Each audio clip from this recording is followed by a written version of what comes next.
بسم اللہ الرحمن الرحیم۔ اچھی موت یعنی نیک موت کی کچھ نشانیاں ہیں۔ انسان کو اللہ مرنے سے پہلے خوشخبری دے دیتا ہے، اس سے موت کا خوف اس سے دور ہو جاتا ہے، بلکہ وہ خوشی خوشی اپنی عبادت، تیاری اور ذکر میں مشغول رہتا ہے، جس سے موت کی ہلکانی اس پر ظاہر نہیں ہوتی۔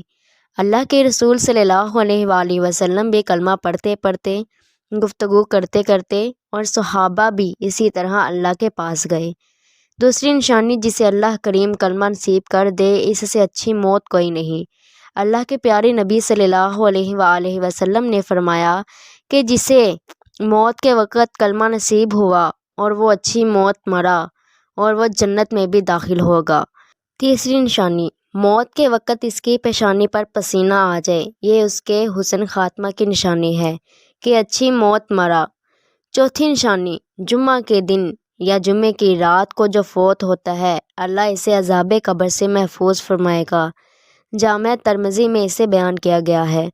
پانچویں نشانی، اللہ کے دین کا دفاع کرتے ہوئے جو دنیا سے چلا گیا، یہ بھی اس کی اچھی موت ہے۔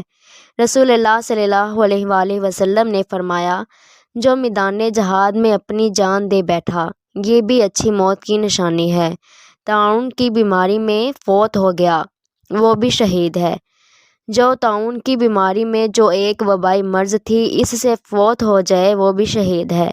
رسول اللہ صلی اللہ علیہ وآلہ وسلم نے فرمایا، پیٹ کی بیماری، کوئی بیماری جس کا تعلق پیٹ سے ہے، سے فوت ہونے والا بھی شہید ہوگا۔